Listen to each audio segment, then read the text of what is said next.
Hello and welcome back to Mother Tongue, your eyes, ears and finger on the pulse for all parents around the world. Let's get going, shall we?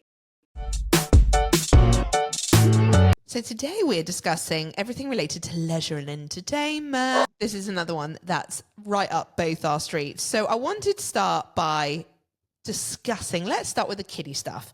So soft play, kids activities, malls. Talk me through the landscape of all these three areas. Okay, so soft plays is hilarious here. So when I first moved here, I had a 4 month old, and then since then had another baby here. And in 6 years, no one has opened a soft play that opens early enough. I mean, if anyone needs a business idea, you're welcome. There you go. Because I just can't get my head around that. Nowhere opens at a push till 11. It's wild. That is Imagine, just wild. imagine. So all the mums that are walking around like with nowhere to take their babies. The only thing I would say is in the compounds there are soft plays. Okay. So California has an incredible soft play. Arizona has a soft play. Woody Quattaba has a soft play. So lots of the compounds, Kingdom, in fact, all of them have like an element of soft play.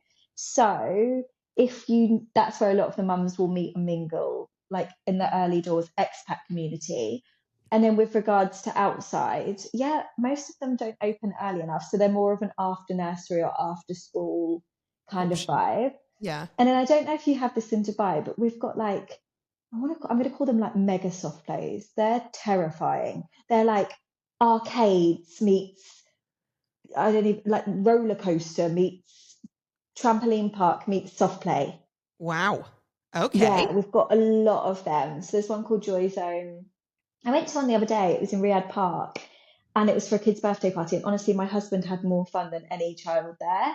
It was so cool, and it just had loads of like just activations, shall we say, like different. There was like there was a virtual trampoline park, so you could bounce and you could watch yourself bounce on different bits. It was bizarre but Oh my incredible. God. Yeah, so we've definitely got some really cool recreational places to go. There's honestly some of the malls have like 4 soft plays. It's wild, but they just don't open early enough. No, that is crazy. That is crazy. And I mean, what about things like, there has been a massive rise in things like indoor theme parks here, water Mm. parks, safari parks, like zoos. We've got it all. Do you have a similar kind of setup in Riyadh in particular? So I feel like Riyadh trumps Dubai on this one, I must say, Oh, because wow. yeah, which is bizarre, isn't it? Because Dubai is obviously so exceptional for all of that. But with Riyadh season, and Jeddah season, and all the different kind of Saudi tourism government funded initiatives like that, they are so mega. So, for example, this week alone, we've launched Harry Potter World. Imagine launching a Harry Potter World. And also last year we had a Disney castle. We Wow. had a Disney castle. That's mental. That is Um, wild. we have a whole dolphin aquarium that just literally popped up recently. We've got Bluey World. We've got, oh my gosh, so much. Last year it was Barbie World. So there's we've got a Wonder Garden. We've got, which makes, like, what's the one called it? Miracle Garden Yeah. look like a allotment in England. Like, it is so different. So it's just next level. They just put so much effort and money. We have Boulevard World, which is this massive world within an area where they've got all the different areas. In there, there's giraffe. It's just mega. Like, honestly, you can't explain it until you've been. You have to visit. So can I ask Mm. what is Riyadh season? What is Jeddah season? So they are government backed initiatives of pure entertainment. So they will be areas. So, for example, like I say, Wonder Garden, Boulevard World. In Jeddah, they'll have their own different versions. And like Winter Wonderland we had last year, these all sit under Riyadh season.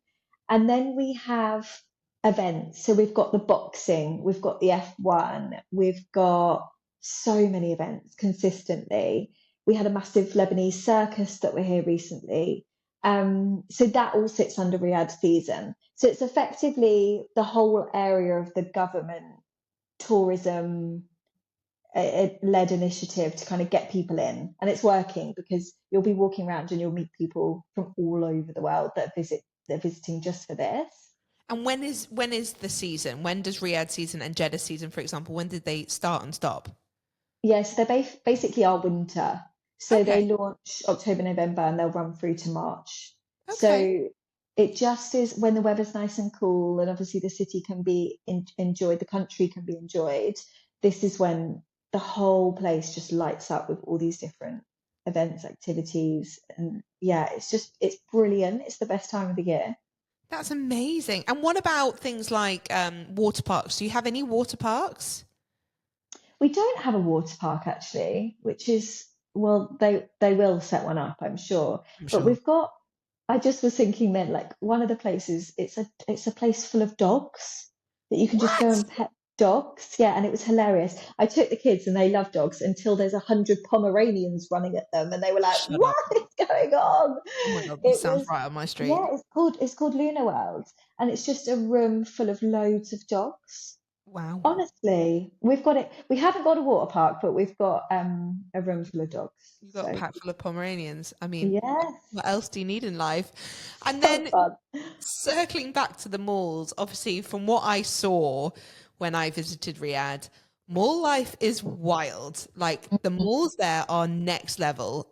I mean, Mhm. how many big ones do you have? Like, can you name a couple and how big are we talking?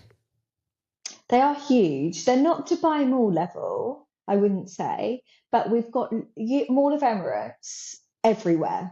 Is basically how I would describe it. We've got loads of Mall of Emirates.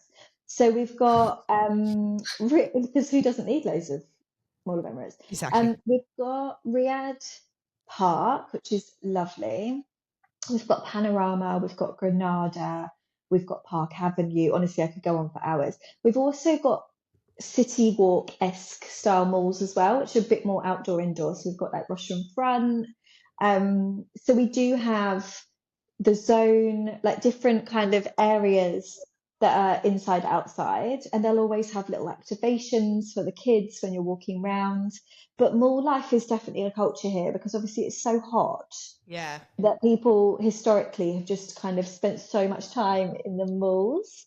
Yeah. Um, And is it all kind of like really high end with the shopping, or are you getting more kind of like low key, budget friendly shops?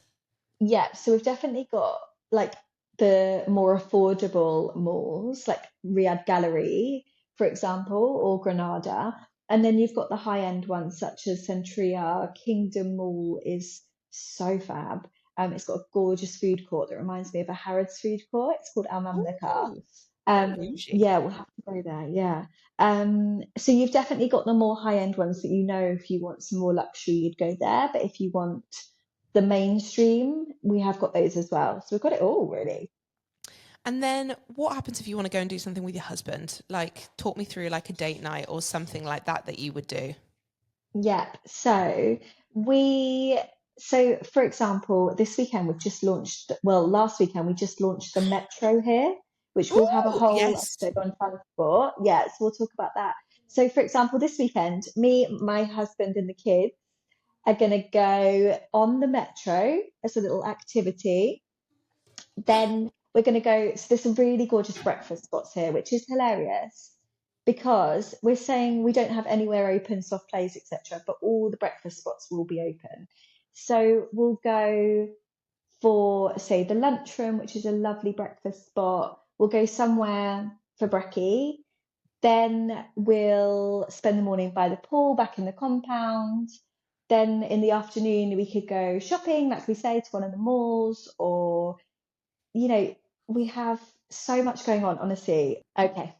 So weekends are all for the family. So we've got gorgeous stables we go to. So one of the things I really missed when I moved here from Dubai was Arabian Ranches Ponies Club. What was it called? Polo Club. Polo Club. There we go. And so we've got a place here now called Madal, which is where we go in the morning and we'll have the morning with the horses and the kids and my husband. Then we'll go for a breakfast or a lunch. And obviously, the lovely thing about having a nanny is sometimes they work on a Saturday. So then we get a bit of free time. So we'll go off. Maybe we'll go to CAF, to AOK for breakfast or lunch. There's a place called the Lunchroom, which is amazing food. Loads of really good foodie places. So we'll go and enjoy that. To be honest, we don't really go out in the evenings. I have to drag him, like most wives, if we go out in the evening. He just doesn't want to. So we'll spend the rest of the afternoon probably in the compound. But there is so much going on, like I say, like more for probably me and my friends. Like we'll go for loads of dinners. So there's an amazing Japanese restaurant called Kuru. So we'll go there. Or like, for example, we're all going for a VIP cinema date. So we're all going to go to Fox and watch Wicked. And they do like these amazing shrimp nachos. And it's so good, yeah. So there's definitely a lot going on all the time. I never feel bored. And then like with the Riyadh season stuff, me and Michael will book in for things like, you know, different activities or events that are connected to that. Or if there's a moment I can go with the kids, I'll take them. But yeah, just so much all the time. It's busy. People always say, it's, you know, I couldn't live there because there's not much happening. Or if we have visitors historically, they'd say, well, you know, we've been once. Is there much more going on? Whereas now I'm like, there's so much going on. Exactly. Every weekend It's is a different, lot. which is great. Yeah, which is so Sometimes nice. I feel like you're probably the same as me. Sometimes it gets to the weekend and because the choice is so overwhelming, it's actually quite hard to make a decision what to do. Like my husband has the kids today and he can't decide what he wants to do with them because the choice is just so too much. much. And I'm a bit like, make a decision, hun. Just go for it. Yeah. Go. And that versus like England, for example, right? Like when I go home and we have to go to the dinosaur park for the 700th time because we don't know where else to go, or like the same park that we've been going to for years. Yeah. Whereas here, for example, this weekend, I was solo parenting because Michael is in China. And for me, that's the easiest thing about being here. There's so much to do, and the best solo parenting trick is to get them out of the house. So on Saturday, I took them out to Nofa, which is a safari resort, and they do a day pass. So we went up there, we went and fed the elephants, which when would your children ever get to feed an elephant? By the way, they didn't. They ran screaming as soon as the elephant tried to get any food. We fed giraffe, we did the safari, then we went to the huge soft play within this resort. Then we had lunch there, and I just thought, what a life! Yeah. What a life Yeah. for you little Constant tin kids. entertainment. Yeah. There's always something, and it just, and like we said, I think we might have said on a different episode, when you're an expat, especially in Saudi, your friends become your family. Yeah, it's so true. So we all consistently are messaging each other, saying, should we all take the kids here? Should we all do this together? What we do this weekend? It's a team effort. Like we'll go to one of the wadis and take a picnic. And it's funny actually, because some of my friends went recently and actually I couldn't go, but they came back with a duck, a pet duck, a little, stop it. yeah, a little duckling was just struggling at life. So they brought him home and now they've got a pet duck. Random fact. But there's so much to do and everything feels like a bit of an adventure still, which is just so fun. Yeah, it's so true. So yeah. It's so true. And actually, it's so true what you say about the whole safety and numbers aspect. I feel like parenting is less work when there's more kids around, bizarrely. Weird, right? Or do you just, and also we've talked about this, but we don't have wine. So that is a big selling point of being in Dubai, that you can parent whilst having a glass of bubbles. Yeah. Whereas here we don't have that.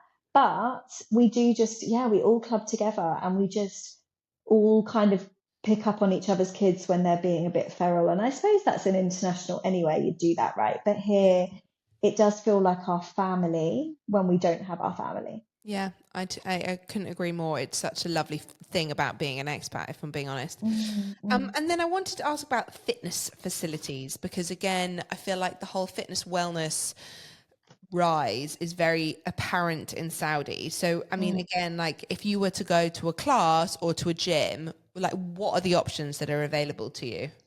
Yeah, so first of all, it's men and women gyms. So there's no mixing. Okay. Yeah. Which I actually quite love. Yeah, I don't blame you. I would love that I as don't well. need it. Yeah, sweaty bloke. No. Yeah. So they're separate. So this has been a huge change. So when I first moved here, it was very much that you just trained on your compound. And one of the things that I started to get really excited about was all these Pilates studios opening, all these different gyms and classes opening, because it gave me again the opportunity to get off the compound, which is a consistent message that I kind of say to people when they're moving across. Don't just stay on the compound, get out and about. So we have here, so we don't have many of the big kind of franchises. We did have Rebel One, but it closed. We don't have Barry's Boot Camp or anything like that, but we do have really local, lovely Pilates studios. So, for example, we have Form A, which is incredible. They're opening their second branch really soon. We've got Kinetico, which is a Pilates studio. We've got The Pack, which is a Pilates spin studio. Honestly, I could list, there's a lot. There's a lot of Pilates studios here. We'll link some good ones in the show notes for you, everyone. Yeah, really, really great. And then, and do you know what I would say though? Just a disclaimer, and I don't know the prices in Dubai, but they're quite pricey. Like a Yeah. one Pilates class could be like 365 SAR, which is What? 365 dirham. Yeah, mad, right? Yeah, no, that is Yeah, mad. That is mad. That makes Dubai look cheap. Wow. yeah, yeah. Oh, wow. And it's because people pay it, so it works. But yeah, it's a lot. That is Um, crazy. yeah. Oh my So God. I thought you ours were can expensive. also, yeah, you can also get gym memberships. So we have BFit, we have Optimo, we have these big gyms, and they'll be around, say, 2000 SAR for 3 months, which I don't think's Okay. bad. No, Yeah. that's not as bad. Um, so yeah, so we've got those kind of setups as well. And then, like I say, in the compounds, there's gyms, and lots of the compounds will hold different classes for people. So like spin, hit, Pilates. So yeah, you can get a bit of everything really, which is nice. And the compound gyms, if you live in the compound, do you automatically get free entry to these gyms, or is there Yeah, a membership you've got to pay on top? no, that's free. And some of them better than others. Like for example, in Wadi Cordoba, the gym is so nice. Whereas in some of the others, they're not as great. So again, when you're sussing out where you want to be, it's a case of, if you're really looking to be in the gym a lot, then just make sure it's the right fit. And then what about spas? Any good spa recommendations or I'm all wellness about e spas. Yeah. centers? Yes. So we have Tips and Toes, Yeah, which love is this. a Dubai favorite. We have a place called the Spa Nail Shop, which is a lovely day spa setup. We have Kerastase for hair.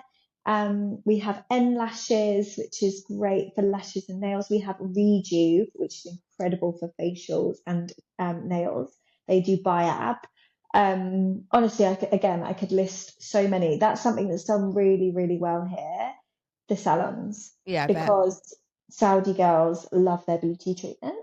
Yeah. Tell me We've all. just launched Skin Laundry, which is obviously in Dubai as well, which I'm very excited about for your Botox and your facials. And I'm trying to think what else. Yeah, we've got a lot. Amazing. Yeah, And then my final question is these big events that you have in Saudi. So you touched upon F1. You also have a big horse racing event, and you mentioned that there's quite a few big boxing events. Where are these typically huge. hosted? Are they all in Riyadh mostly? Yeah, so F1 is in Jeddah.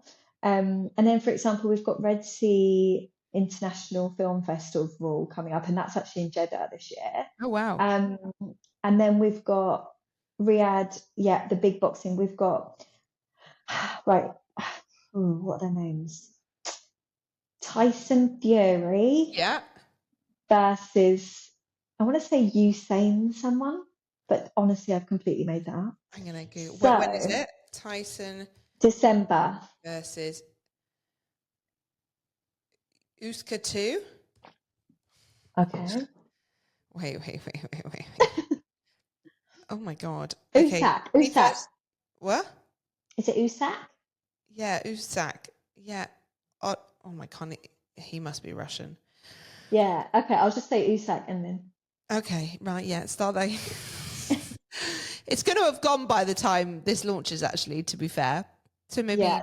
maybe just touch upon it. Yeah. Okay. Yeah. Yeah. Go. You go. You sack. So we have huge boxing events, and so for example, my dad, he 11 years of being away is still not thrilled that we live away, obviously because they've got grandkids now. And so he was very much not thrilled to come out to Saudi. And in the last few months, he's been out so much because there's been so many sporting events. Stop it. So he came out for the last big fight, and then we've got one coming. It's like a rematch in December, which is USAC, which I may not be saying the right person, versus Tyson Fury. Again, I wouldn't know these guys, but everyone's very excited for this. So we have really big sporting moments. We obviously have Ronaldo for Al Nassr, so that brings in a lot of people. So yeah, we've got, and I recently was at the Longines show jumping, which again, like you just wouldn't get the opportunity to see these events anywhere else in the world like we are now. So And true. so yeah, I feel very grateful. And we've got Eminem coming for Middle Beast in a couple of weeks, which is so fun. So yeah, we've got lots and lots of moments coming up at this time of the year within this Riyadh season, and it brings in so much tourism because it's just such big like moments. I remember going, this was years ago, to see Usher, Chris Brown, and Akon in the same concert. Wow. That's a good fun lineup. Yeah. And again, never would have happened. Backstreet Boys were here. Like you just wouldn't get to those kind of concerts. And then we also have loads of like amazing exhibitions. We have Dior doing an exhibition here at the moment, which I went to last weekend. Like just again, like you would never get to see some of the things that we're getting to see within Riyadh season. So I feel very grateful. Before we round up, I wanted to ask about, is it Middle East? Did you call Middle it? East, yeah. Yeah. What is Middle East? Because I've actually heard about this, so I'm intrigued. Yeah. So Middle East is a huge concert. And I'm not great at house music, but I feel like it might be quite a house music institute now. Like people love it. And again, historically, men and women wouldn't have mixed in those kind of events, but now they are. And so it's a really big change. But I think it was in Jeddah last year or the year before. Maybe last year it was here in Riyadh. And this year I think it's in Riyadh. But yeah, bringing over Eminem. I'm trying to think who was DJ Khaled. Who else came last year? But big names. They bring in really big names. But we just had Celine Dion here. Celine Dion, yeah, she did, and J Lo, who was wearing very little, may I add, shaking around on the stage in front of all the Saudi guys, but yeah, living her best life. And I thought this is just so great, like so different. That was for an Ellie Saab event, and again, just such huge moments for Saudi. So yeah, it's really exciting. It's all popping off, And I would say for anyone looking to move here, if you're umming and ahhing and you're not really sure, come across for something like that. You're only an hour and a half flight away. Hop over, come and see what it's all about. And then obviously you can make decisions later on. But it's a really good time of year to come and kind of explore the city. I agree with this. I think that's lovely. And Frankie, for anyone who wants to reach out and ask you any questions, can you just tell us where they can find you? So I am at Frankie with an IE Hilton X on Instagram. Thank you so much, hon. Until next time. Thank you.